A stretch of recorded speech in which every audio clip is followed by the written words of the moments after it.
Bueno, vamos a comenzar dando la clase, muchachos. Esta clase es bastante larga, ¿verdad? Esta clase es larga y vamos a ir un poco rápido. Entonces, esta clase es la clase de conformación estructural de ojo, aplicación clínica de la vía visual. La bibliografía usada es un libro de texto y el atlas. Y las competencias a desarrollar están en su manual. No nos vamos a detener porque son 2 clases en una.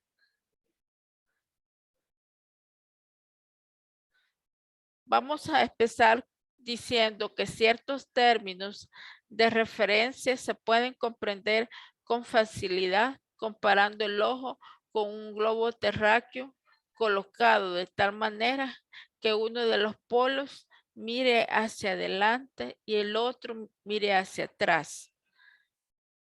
Ahora vamos a hablar los polos anterior y posterior del ojo. Estos términos sirven para poder ubicar lesiones. Se acaba de tener un bajón de energía. Si tenemos problemas para pues estar en el Zoom, ustedes me dicen, es posible que pues tenga problemas para ver la clase. Ya la estamos grabando. Ahora, entonces, como el primer término es definir los polos anterior y posterior del ojo. Entonces, el polo anterior y posterior van a ser puntos centrales de las curvaturas de la córnea y la esclerótica respectivamente y están unidos por un eje geométrico anteroposterior. Un polo anterior y polo posterior y ahí se traza una línea, ¿verdad? Pasa por el centro de la córnea, que es lo que protruye, y la parte posterior. Entonces, eso es cuando hablamos de un polo anterior y posterior. Luego vamos a definir el plano ecuatorial. O sea, el globo del ojo se toma como si fuera la Tierra. En el plano ecuatorial, vamos a decir que el ecuador es una línea imaginaria que rodea al globo ocular, equidistante de los polos anterior y posterior, por lo que se encuentra en un plano frontal como se observa en la siguiente imagen, y esta es una línea imaginaria que se traza transversalmente y corta la parte media de lo que es la córnea y la pupila, como usted lo observa. Ahora vamos a hablar de los meridianos. Esto siempre es similar a un globo terráqueo. Recuerda que el globo terráqueo podemos haber meridianos. Un meridiano en el ojo va a ser una línea imaginaria que pasa por los 2 polos y corta al ecuador en ángulo recto. 2 meridianos opuestos forman una circunferencia que coincide con un plano que se describe como meridional. Así, los cortes meridionales a través del ojo pueden ser horizontales, sagitales u oblicuos. Estos cortes, como les dije al principio, se usan para describir las lesiones. O sea, es muy importante cuando uno está describiendo una lesión, situarlo de la forma más específica posible. Ahora vamos a hablar de las capas del ojo, cómo se dispone. Hay una fibrosa, una capa fibrosa que se le llama también externa y esta es protectora, la capa externa. Y está formada por la esclerótica en la parte de atrás, como lo observamos, y la córnea en la parte de adelante. La córnea va a ser transparente y forma parte de los medios refringentes. La esclerótica es lo blanco que observamos en el ojo. La capa media es la vascular. Esta se caracteriza por ser vascularizada. Allí vamos a encontrar abundantes vasos sanguíneos y también es pigmentada porque posee melanocitos y comprende las porciones de la coroides, el cuerpo ciliar, que va a ser pues modificación que tiene esta capa vascular y el iris. Y la capa interna que aquí ubicamos a la retina. Y la retina posee una porción óptica, que es la funcional, y una ciega, que es no visual. Entonces, acá vemos las diferentes capas. Entonces, la externa, la vascular, y acá sería en amarillo la capa de la retina. Resumir la estructura de la esclerótica brevemente. Entonces, como observan, la esclerótica es lo blanco del ojo. Es la parte dura y opaca de la capa fibrosa del globo ocular. Cubre posteriormente sus 5/6 partes y proporciona inserción a los músculos extrínsecos, es decir, extraoculares e intrínsecos del globo ocular.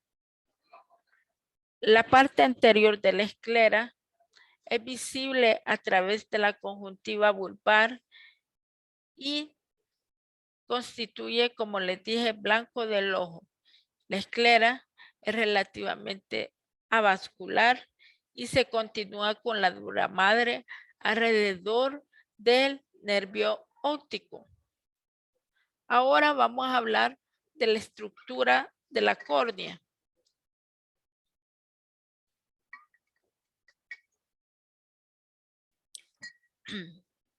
La córnea es una estructura muy importante. Recuérdense que se pueden hacer trasplantes de córnea. Cuando la córnea es ulcera, entonces esta pierde su posición de medio transparente del ojo y va a costar observar los sujetos. Y esto suele suceder con la edad, los ojos se vuelven resecos. Entonces, vamos a hablar que la córnea proporciona una capa protectora transparente a las estructuras ópticas del ojo. Es la parte transparente de la capa fibrosa que cubre anteriormente la 6ª parte del globo ocular. La convexidad de la córnea, como ustedes lo observan, es mayor que la de la esclera, por lo que sobresale del globo ocular cuando se observa lateralmente. Recuerde, forma parte de los medios refringentes del ojo. Normalmente el centro de la córnea no está irrigado, ya que carece totalmente de vasos y se nutre a partir de lechos capilares en torno a su periferia y de los líquidos existentes, sobre todo su superficie externa e interna. El líquido lagrimal es una va a ser una estructura que está dando su irrigación, el humor acuoso en la parte interna. El líquido lagrimal también le proporciona oxígeno que es absorbido del aire. Vamos a explicar la estructura del tracto uveal o túnica vascular, coroides, cuerpo ciliar e iris. La estructura de la coroides o uvea, en esta vamos a hablar del iris, el cuerpo ciliar y la coroides.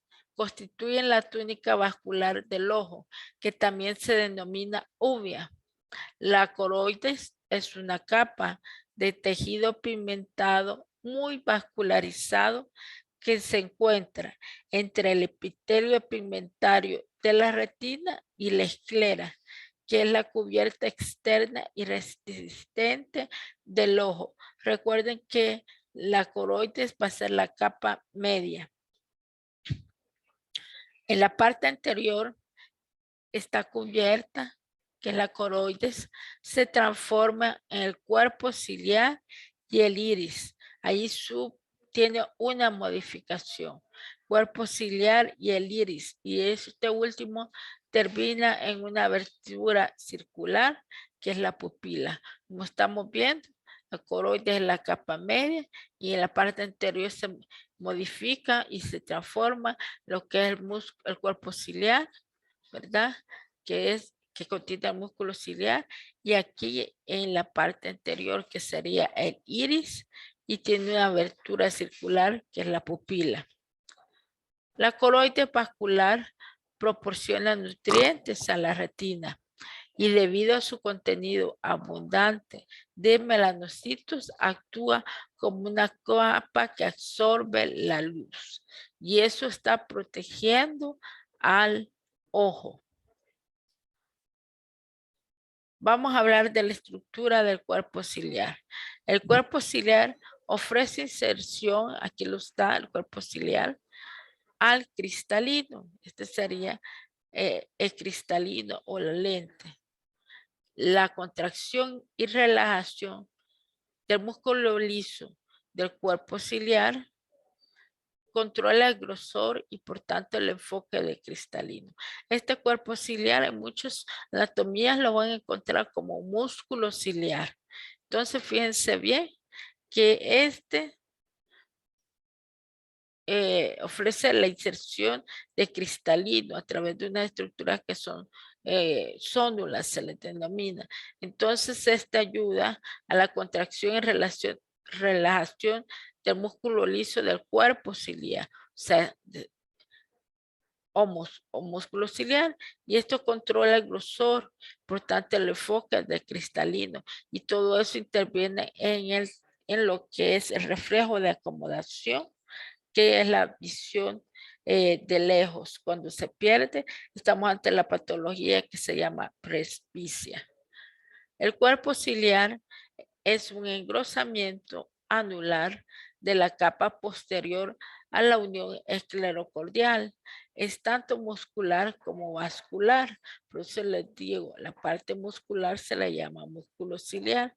Conecta la coroides con la circunferencia del iris.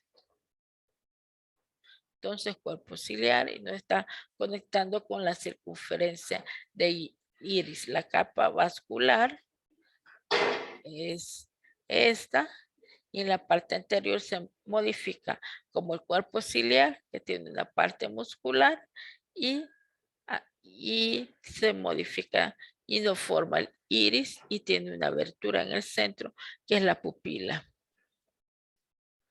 La porción muscular del cuerpo ciliar proporciona inserción a la lente, como hemos dicho. La contracción y la relajación del músculo liso del cuerpo ciliar que está dispuesto circularmente controla el grosor del lente y por lo tanto su enfoque. También hay una porción vascular de lo que es la coroides. Esta porción vascular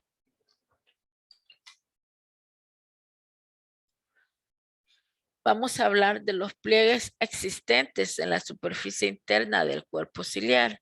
Y estos pliegues son los procesos ciliares que secretan el humor acuoso. Muy importante.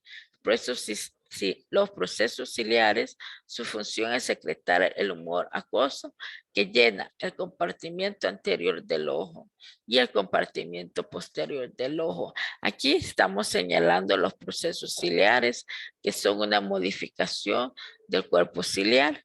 Ellos secretan lo que es el humor acuoso.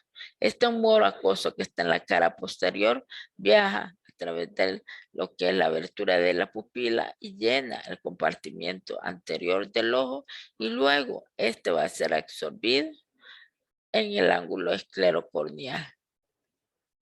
Y otra importancia que tiene este humor acuoso es que también está dándole una, aportando nutrientes a lo que es la córnea. Hoy vamos a hablar de la estructura del iris. El iris es lo que usted ve de color y la pupila es la abertura. El iris es una estructura pigmentada que se encuentra directamente delante de la lente o cristalino. Este divide el espacio existente entre la córnea y el cristalino, entre la cámara anterior y posterior, que ya le explicamos en la imagen anterior. Y el color del iris va a depender de la cantidad de melanocitos que la persona posee. El color del de lo que es el iris depende genéticamente. Si son ojos oscuros es porque, o sea, por la ley mendeliana, va a depender el color de iris que las personas poseen. Los ojos de color van a ser recesivos, los ojos oscuros son dominantes. El tejido conjuntivo o estroma del iris contiene melanocitos que reflejan o observan la luz, dándole su color característico. Los melanocitos son los que dan el color. Incluidos en el estroma también se encuentra el músculo esfínter de la pupila, que su función es disminuir la luz de la pupila y nos causa el efecto de la miosis. La disposición, este músculo esfínter está dispuesto en una forma circunferencial, pero también en lo que es la pupila hay otro músculo, que es el músculo dilatador de la pupila, que está dispuesto radialmente, y ese nos hace el efecto de aumentar el diámetro de la pupila, que se conoce como midriasis. Ese es el término técnico. Ahora, en esta imagen, ¿verdad? Vemos cómo el ojo va a actuar con escasa luz. Se va a abrir lo que es la pupila y actúa el dilatador de la pupila. No está una midriasis por las y esto es mediado por las fibras nerviosas simpáticas o sinápticas y con luz intensa. Entonces, las fibras parasimpáticas pasan y hacen sinapsis en el ganglio ciliar y estas emergen las neuronas postganglionares que van a ir a actuar en el músculo esfínter de la pupila para que se cierre la pupila y se dé una miosis. Eso sería en una forma resumida. Luego vamos a hablar del compartimiento posterior o vítreo, porque este compartimiento, que es el mayor, allí se ubica el humor vítreo. El humor vítreo es un líquido acuoso englobado en la trama del cuerpo vítreo, una sustancia transparente, gelatinosa, situado en las 4/5 partes posteriores del globo ocular. Posteriormente a la lente se va a ubicar en el segmento posterior del globo ocular, también se denominado en la cara, en la cámara postrema o vítrea. Además de transmitir la luz, el humor vítreo mantiene la retina en su lugar y soporta la lente. Esa va a ser la función del humor vítreo. Vamos a delimitar las cámaras anterior y posterior del compartimiento anterior, que es acuoso, y mencionar la estructura de cristalino lente y sus accesorios para la acomodación visual. En cuanto a las cámaras, vamos a ver que hay una cámara anterior que está anterior a lo que es la pupila y la posterior que está posterior a esta. Inmediatamente detrás de la córnea se encuentra la cámara posterior. Esta es la córnea. Y allí se va a ubicar lo que es la cámara anterior. Esta está llena de líquido y está limitada posteriormente por el iris y por la abertura de la pupila. Un segundo espacio lleno de líquido, ese líquido va a ser el humor acuoso, es la cámara posterior y está limitada por delante por el iris y por detrás por la lente, que es el cristalino, y por su ligamento suspensorio circular, que le estaba hablando que hay fibras y esas son fibras de la zónula. Y en esta cámara posterior están los procesos ciliares que producen el humor acuoso. La estructura del cristalino y sus accesorios para la acomodación visual.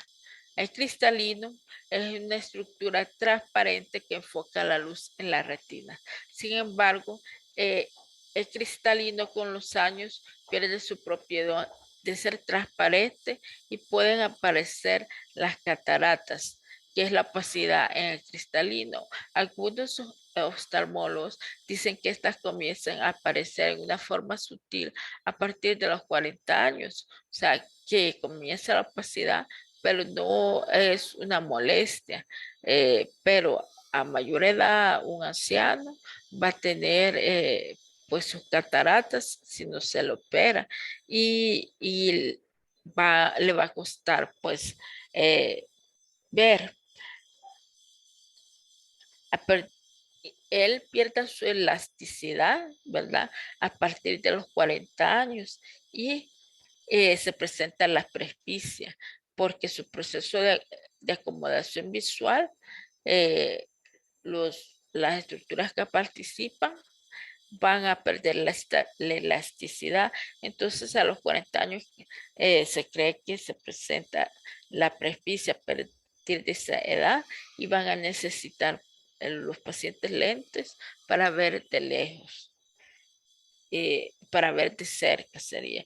De lejos se ha perdido, pero lo que le molesta es la enfocar también de cerca. Entonces ese proceso de enfocar de lejos y de cerca que se denomina acomodación, ese se pierde porque hay una pérdida de la elasticidad de las estructuras que ayudan a realizar el proceso y la enfermedad se denomina presbicia. Las opacidades, como les decía, de la lente se conocen como cataratas. Los accesorios para la acomodación visual los vamos a ver aquí. Cuando no hay estimulación nerviosa, el músculo ciliar se dilata. El músculo ciliar y hay fibras sonulares, atención, que están sosteniendo a cristalino. Luego la lente se adelgaza para refractar la luz en la visión lejana, así actúa. La estructura parasimpática hace que el músculo ciliar se contraiga y esto lo realiza pues el tercer par craneal, la parte parasimpática y las fibras sonulares se relajan. Si no hay estiramiento, la tensión interna hace que la lente adopte una forma más esférica, como vemos aquí, más gruesa para reflectar la luz de la visión próxima. Por favor, me apagan lo que son su micrófono. Ya lo apagaron, gracias. Resumir la producción de la circulación y reabsorción del humor acuoso y su importancia. Como vemos aquí, los procesos ciliares son los encargados de producir el humor acuoso. Este es producido continuamente por el epitelio del cuerpo ciliar que se le denomina procesos ciliares. Cuando hay una obstrucción a nivel de su absorción o aumenta la presión de este líquido, estamos ante la enfermedad denominada glaucoma. Se dice que la presión intraocular, si ésta supera los 20 miligramos, existe riesgo de que se lesione el nervio óptico y la pérdida visual empieza por la periferia parcial y avanza a ser total. Cuando nos miden la presión intraocular, ¿verdad? Pacientes con glaucoma ya tratados, sus presiones andan por 10, 12 milímetros de mercurio, porque si alguien ya tiene glaucoma, lo que se trata es de que esta presión no aumente debido a que la presión intraocular aumentada lo que hace es dañar el nervio óptico y sería una ceguera lo que se causa. Muchas veces el glaucoma es hereditario, va a aparecer sin una causa aparente. Ahora vamos a hablar de las dos capas de la retina en base a su citoarquitectura delimitar la retina y definir la hora cerrada. La retina tiene dos porciones, una óptica, que es la funcional, y otra porción ciega, que es la no visual de la retina. La porción no visual de la retina está formada por una porción iridiana y ciliar, y estas se encuentran separadas por una estructura que es el punto que dice aquí está la funcional y la no funcional, que se denomina hora cerrada. Y esta permite establecer el límite entre estas dos porciones de la retina. Aquí vemos un esquema de lo que sería la retina y vemos la porción iridiana de la retina y la ciliar de la retina. Luego vamos a ver lo que es la parte funcional. Acuérdense que la retina tiene un epitelio pigmentario, ¿verdad? Es la primera capa. Y luego es su parte cerebral, que esta incluye las capas de la retina, que es la parte funcional. Entonces eso sería en cuanto en este esquema, cómo estaría la retina. Pero la parte funcional es la mayor parte, está en una pequeña parte. Y las capas son primero la córnea anteriormente, esclerótica posteriormente, las capas uviales del iris, lo primero que vamos a ver, cuerpo ciliar con sus capas uviales del cuerpo ciliar y lo que es la coroides. Ahora vamos a hablar de la irrigación de la retina. Entonces la retina es irrigada por la arteria central de la retina, que es rama de la arteria carótida interna. Entonces ella va a penetrar a nivel de lo que es el nervio óptico. Esta arteria central de la retina, rama de la oftálmica, surge inferiormente al nervio óptico, perfora su vaina y discurre dentro de él hasta el globo ocular, pero en la cara interna, donde emerge en el disco óptico. Sus ramas se extienden por su cara interna de la retina y sus ramas finales son arterias terminales, que son arterioles y constituyen la única irrigación que recibe la cara interna de la retina. Ahora vamos a comenzar con la segunda parte de la clase y vamos a hablar de los medios refringentes del ojo y su importancia en el sistema visual. Primero es la córnea, luego es el cristalino o la lente y luego es el humor acuoso que está en la parte posterior del ojo. Ellos ayudan a enfocar los objetos. Los objetos no van a ser enfocados en un punto de fijación recto, sino que por la acción de estos medios refringentes se doblan de tal manera que van a ser pues llevados a lo que es a la fobia, que es el punto de máxima, el punto donde se mira mejor los objetos, ¿verdad? Entonces, la importancia de estos medios refringentes es que ayudan a enfocar la imagen en la retina. Específicamente, estos van a ser enfocados en la fobia central. Vamos a hablar de los constituyentes de las fotorreceptores, que son los bastones y conos, cómo se distribuyen en la retina y su respuesta a la intensidad de espectro de luz visible, en una forma resumida. Entonces, aquí tenemos lo que son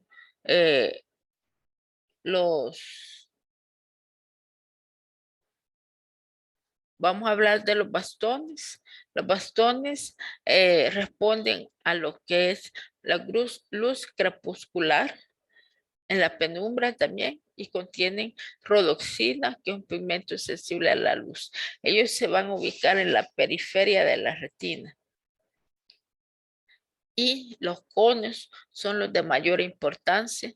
Estos se van a ubicar en la fobia central, donde existen exclusivamente conos, no hay bastones, y su cantidad va disminuyendo hacia la periferia, donde existen una mayor cantidad de bastones.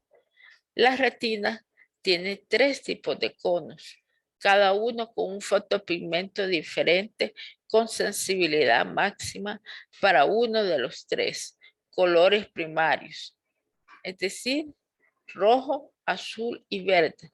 La visión normal de los individuos va a ser tricrómica, pero para estos 3 colores pueden nacer personas con problemas genéticos para no ver alguno de estos colores, van a ser los daltónicos. Vamos a hablar de localizar la mácula o mancha amarilla y la fobia central de la retina, indicando su significado estructural y funcional. Entonces, la mácula tensa es lo que estamos señalando acá. Esto que vemos anaranjado, ¿verdad? Es la visión, forma parte de la visión central, porque allí van a haber solo conos, pero existe dentro de la mácula tensa un punto, que es el que estamos señalando con anaranjado, la fobia central, que es el punto de mayor agudeza visual. La fobia central decíamos que allí hay exclusivamente conos y luego en la mácula densa van a haber conos, pero van a ir disminuyendo hacia la periferia, donde van a haber bastones. Entonces, esta fobia central, allí los rayos de luz van a incidir exactamente la fobia central, que es el punto de mayor agudeza visual. Así va a suceder fisiológicamente. O sea, que los conos son los que nos permiten observar con claridad los objetos. Ahora vamos a hablar de la papila óptica, que es esta porción, indicando su composición estructural. La papila óptica, que se observa en lo que es un fondo de ojo, vamos a observar pues amarillo o claro, es un punto ciego fisiológico, porque por allí emerge lo que es el nervio óptico. Además, allí penetra, parte emerge del nervio óptico, penetra la arteria central de la retina, que es rama de la arteria oftálmica, y emergen las venas centrales de la retina. Entonces, recuerden que en la papila óptica emerge el nervio óptico, que se forma de las fibras de las células ganglionares. Entonces, emerge el nervio óptico y también las venas centrales de la retina, pero penetran lo que son las arterias centrales de la retina, que son ramas de la arteria oftálmica. Ahora vamos a hablar de las vías ópticas, incluyendo los relevos sinápticos neuronales, primera, segunda y tercera relevo sináptico. La primera neurona de la vía está en la neurona bipolar, que se ubica en la capa 4, que es la capa nuclear externa, donde están los núcleos de los fotorreceptores. La segunda neurona, que son interretinianas estas dos, es la neurona ganglionar, que se ubica en la capa 8 de las células ganglionares, donde se ubican los cuerpos ganglionares. Y la tercer relevo, que es extrarretiniano, es la tercera neurona, se ubica en el núcleo geniculado lateral. Fíjense bien, porque el núcleo geniculado medial está en relación con el sentido de la audición y el lateral está en relación con el sentido de la visión. Ahora vamos a trazar la vía visual. Si ustedes se fijan en este esquema, nosotros tenemos con los ojos un campo nasal que está medial y un campo temporal que está lateral. Y aquí los hemos esquematizado. Entonces, estos campos nasales la luz por los medios refringentes va a cambiar de dirección y el campo nasal, si está del lado izquierdo, se dirige hacia la parte temporal. Y este nasal, si es derecho, también se dirige al campo temporal. Y los campos temporales, como ustedes observan, se dirigen a los campos nasales retinianos. Entonces, por los medios refringentes cambian los campos. Una vez ya refractados, sus fibras, si ustedes fijan, nasales, sufren una decusación a nivel del quiasma óptico y cambian de nuevo de lado. Cambio las fibras temporales que provenían de los campos nasales, estos no se decusan en la línea media, sino que siguen. Y a este nivel nosotros teníamos el tracto óptico, que es el nervio óptico, el quiasma óptico, el sitio de decusación de las fibras nerviosas, que serían las temporales y que corresponden a los campos visuales. Luego este tracto óptico, ¿verdad? Llega a lo que es el cuerpo geniculado lateral, el tercer relevo, luego mi forma el haz génico calcarino y luego este haz génico calcarino para llegar al lóbulo occipital, específicamente al surco calcarino, donde está la área visual primaria, que es la 17. Entonces, lo mismo que vemos acá. Ahora, Perdón por dígame, interrumpir, pero tengo una pregunta antes de que pase la slide. ¿Puede regresar a la anterior? Es dígame. que, es que, o sea, me confundió un poquito creo que por los colores, entonces no sé si puede volver a explicarlo porque es que... Vaya, esto, lo que pasa, tengo 10:45 minutos y esta clase todavía faltan como más de 20 diapositivas. Esto usted lo puede leer en el libro y si termino la clase voy a volver. Porque Ok. lo que ustedes tienen que entender de esta, de la vía visual, que la pueden ver muy bien en bar, es que esto es lo que yo veo. Veo un campo nasal y temporal que corresponden a los campos de visión, ¿verdad? Usted tiene que ubicarse un campo nasal parte de la parte medial, eso se le llama nasal. Un campo temporal es la lateral relación con los huesos temporales, pero eso es lo que yo veo, ¿sí? Pero estos, acuérdense que lo que yo veo van a ser refringentes, como el agua. Usted pone un objeto en el agua y va a ver que se dobla, porque el agua tiene un poder refringente. Pues nuestros ojos también tienen medios refringentes que ya los mencioné. Entonces el rayo, cuando estamos viendo eso, el rayo de luz de lo que observamos funciona como una cámara, invierte lo que son las cosas.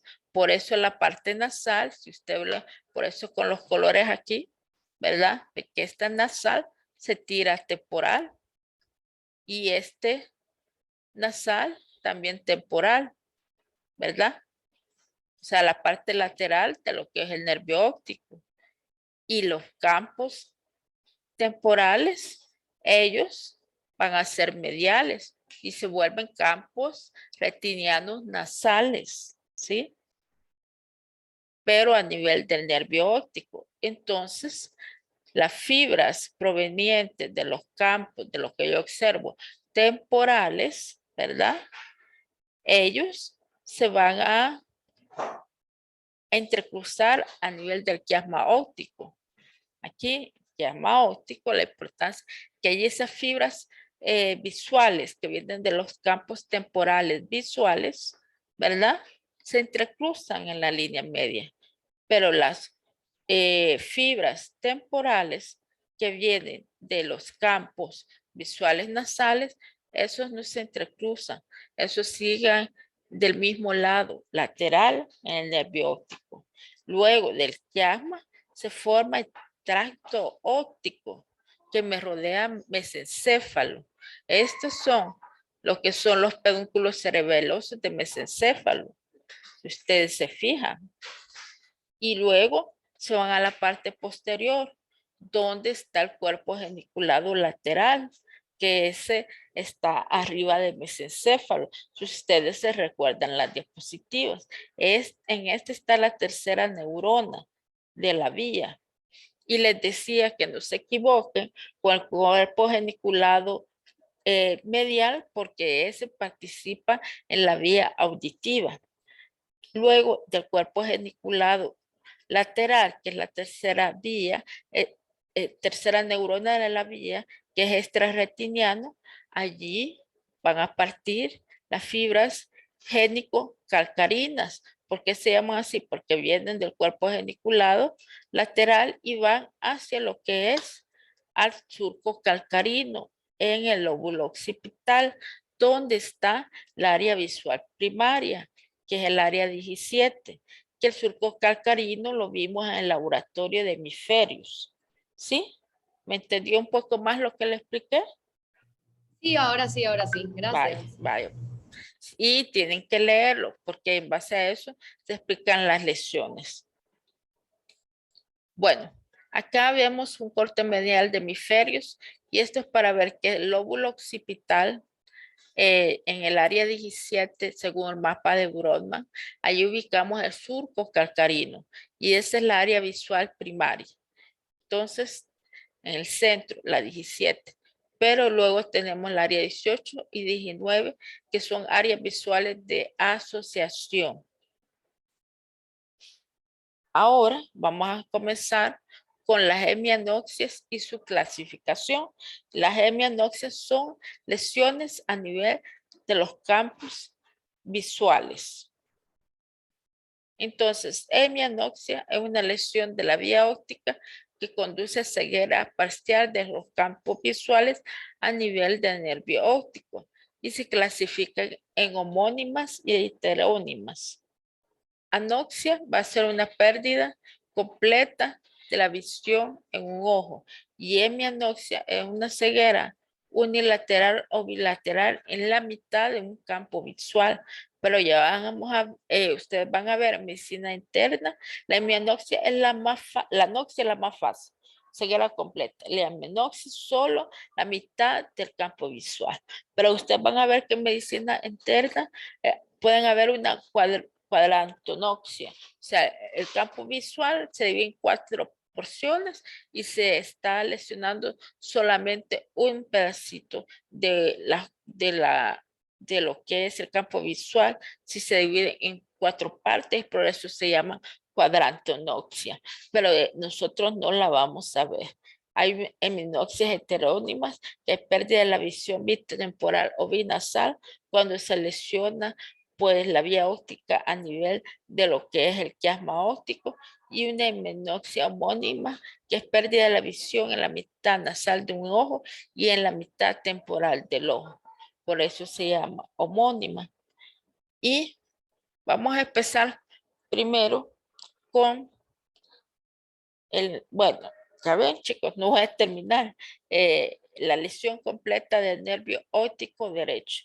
Como ustedes observan acá, pues lo que se ha lesionado en uno, esto está en bar, para que usted lo vea, se lesiona a nivel del nervio óptico y el campo visual se va a observar de esta manera. Y la lesión en la parte central del quiasma, acá se lesiona en la parte central, se lesionan las fibras que corresponden a nivel de las fibras temporales, ¿verdad? Y como esta se entrecruza, por eso se llama una hemianoxia heterónima bitemporal, y esta se puede presentar en lesiones, se puede presentar a nivel de patologías, a nivel de lo que es la hipófisis, que está en la silla turca, y esta nos empieza a estar presionando las fibras del quiasma óptica y también craniofaringioma. Me revisan VAR para poder avanzar. La otra es una hemianopsia que sucede en la parte lateral, como aquí miren, 3, y está en VAR del quiasma óptico. Acá lo que va a haber es una hemianopsia, como usted está viendo, nasal de lo que es el ojo derecho. En la lesión de tracto cintilla óptica derecha, que sería el cuarto, 4 acá, vamos a ver que está lesionado el campo visual temporal izquierdo y el campo visual nasal derecho. Por eso se llama homónimo lateral. Y estas van a ser detrás del quiasma óptico y van a dar a este tipo de hemianopsia. Y están afectadas las fibras temporales, como les digo, del mismo lado y las nasales del lado opuesto. Y se va a observar de esta manera. Ahí puede existir, esta es de la misma, la última, una lesión a nivel de tracto génico carcarino derecho, me da una hemianopsia homónima lateral, que lo voy a observar similar a la anterior, porque no han cambiado las fibras. Y la diferencia con el cuarto y el quinto es que se van a respetar la visión central. O sea, aquí habría una muesca cuando ustedes lo vayan a ver en VAR. Ahora vamos a hablar de las estructuras oculares y las vías neuronales que participan en los reflejos pupilares y de acomodación. El reflejo pupilar, ustedes saben que este se efectúa al usar un haz de luz y alumbrar la pupila del ojo. Entonces, es muy fácil explorarlo, pero ¿qué sucede cuando lo hacemos? Sabemos que de la pupila salen fibras eferentes, o sea, motoras, preganglionares, que se unen al tercer par craneal y con él llegan a la órbita para hacer sinapsis con las neuronas del ganglio ciliar. Entonces, yo tengo que del nervio óptico, ¿verdad? Aquí en rojo van a salir las fibras eferentes que van a llegar acá, miren. Primero tenemos esta vía. Tengo el nervio, yo ilumino con un haz de luz la pupila. Entonces, el reflejo va a ir en esta azul, en la vía sensitiva o aferente. Entonces, esta vía viaja y rodea todo lo que es el mesencéfalo y llega a la parte posterior donde va a ser sinapsis con el núcleo pretectal y luego hay interneuronas que van a interactuar con el núcleo de Edinger-Westphal y de estas salen las en rojo las fibras preganglionares y hacen sinapsis en el núcleo ciliar y de él parten las fibras postganglionares que van a ir a actuar al músculo esfínter de la pupila para que se haga una disminución en el tamaño de la pupila. O sea, que actúan sobre el músculo esfínter de la pupila y lo que causan es una miosis. Eso es el reflejo pupilar. Entonces, es muy importante efectuarlo porque pacientes politraumatizados, este reflejo no se va a dar y nos permite saber que hay una lesión a nivel de mesencéfalo porque el tercer par craneal, su vía parasimpática, no está efectuándose. O si es un paciente politraumatizado, cada cierto tiempo, cada 4 horas, puede estar evaluando cómo está su reflejo pupilar. Y eso es lo mismo que les dije ayer. Y luego el otro es el reflejo de la acomodación. Entonces, que lo van a ver en fisiología. Cuando se ve, y ya lo habíamos explicado, cuando se ve un objeto próximo, se producen 3 efectos que tienden a mantenerlo enfocado, y esto es muy importante. Primero, la convergencia de los globos oculares por contracción de los rectos mediales, que los estamos viendo aquí.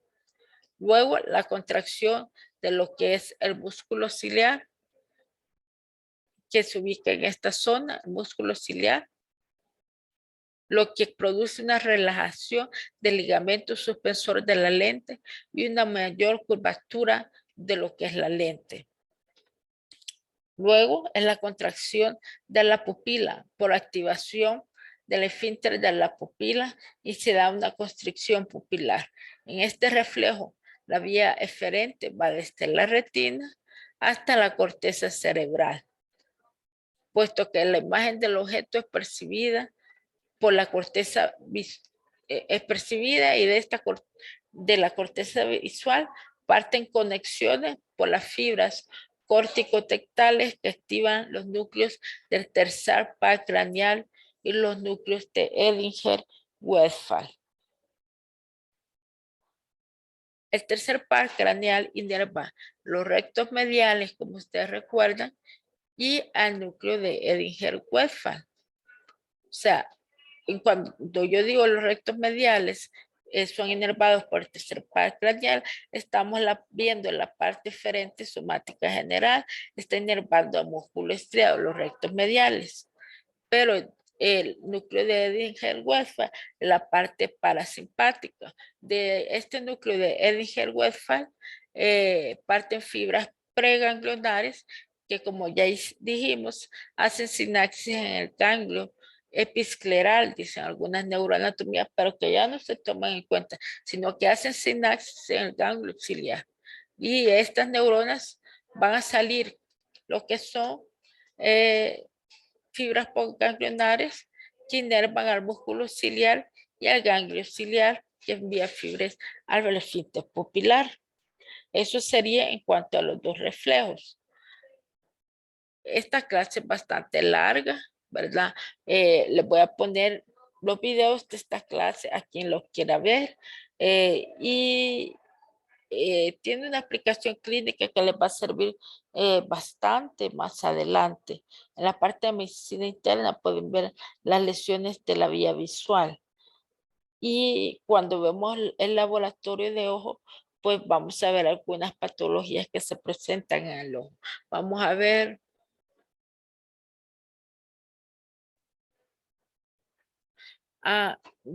Tengo una duda. ¿Qué es?